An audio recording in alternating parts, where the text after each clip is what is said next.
This is CNN Breaking News.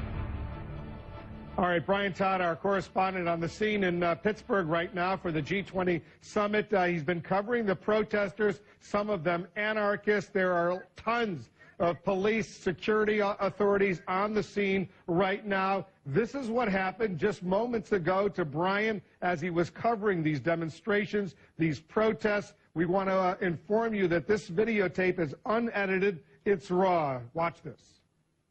Wolf, this protest has shifted over several streets in Pittsburgh. The protesters going way off their planned route. Because of confrontations like this, the police have thrown some kind of tear gas or some kind of smoke bomb over there. They've set up a barricade over here. This is what's been happening today on the street. The protesters have shifted direction several times. We don't know exactly where they're going to be going from here. Several hundred of them have gathered. They were confronted where they started. They're trying to get to the convention center. Not clear at all right now whether they're ever going to get there, Wolf. If you remain in this immediate vicinity, you will be in violation of the Pennsylvania Crimes Code. Okay. No matter what your purpose is, you must leave. If you do not disperse, you may be arrested and or subject to other police action. Other police action may include actual physical removal, the use of riot control agents and or less lethal munitions, which could cause risk of injury to those who remain. Right. Go. Esta asamblea ha sido declarada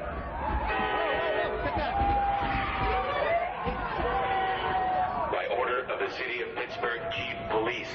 I hereby declare this to be an unlawful assembly. I order all those assembled to immediately disperse. You must leave the immediate vicinity. If you remain in this immediate vicinity, you will be in... Stuart, come on.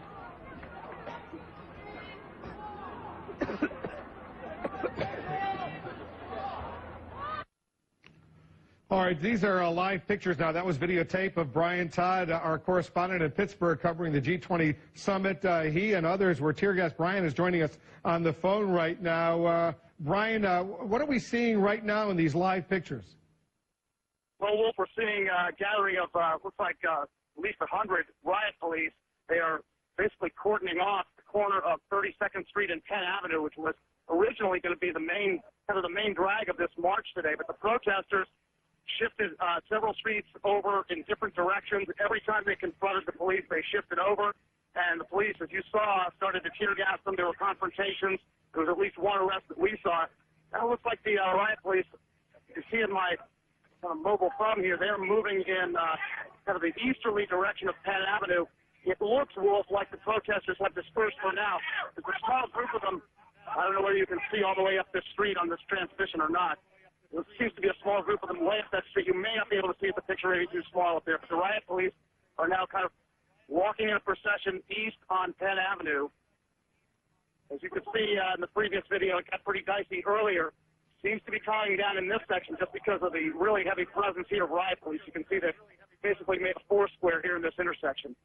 Brian, we saw the tear gas. You were covering that demonstration. Some of those protesters, anarchists, clearly disobeying police rules, police orders on the scene. And we have some other videotape of what happened afterwards. You were among those who were tear gassed in the process, and then you were assisted. Someone threw some water on you. I'm going to show that videotape to our viewers. Robbie? Here. Lean your head down. Like that, sideways.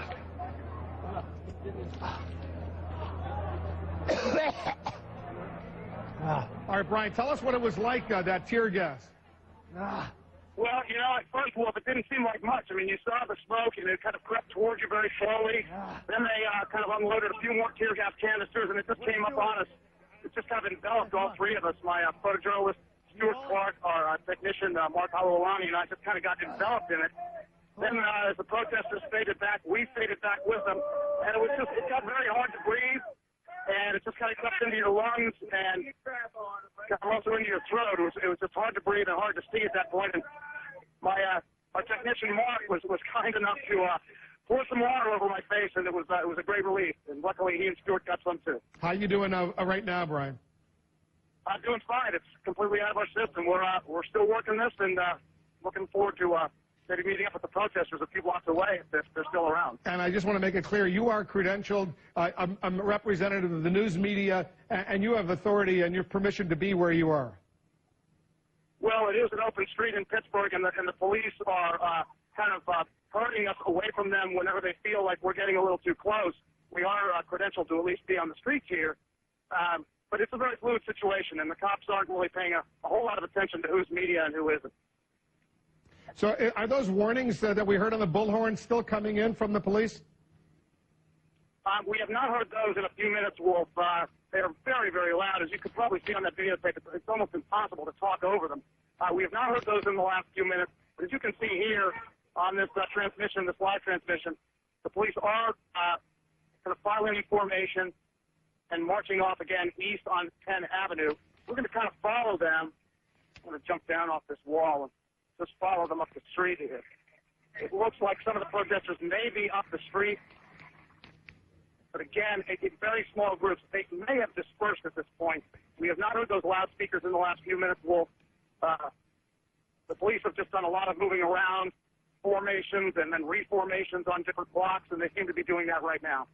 All right, Brian, we're going to stay in touch with you. I know you're covering these protests, and they're intense as these leaders gather in Pittsburgh, the G20 summit. The President of the United States and other leaders will get back to you shortly. Stand by. Be careful over there. I want to alert our viewers that this is just the beginning of a series of protests that are being mapped out online. Let's bring in our internet correspondent, Abby Tatt, and she's got some details.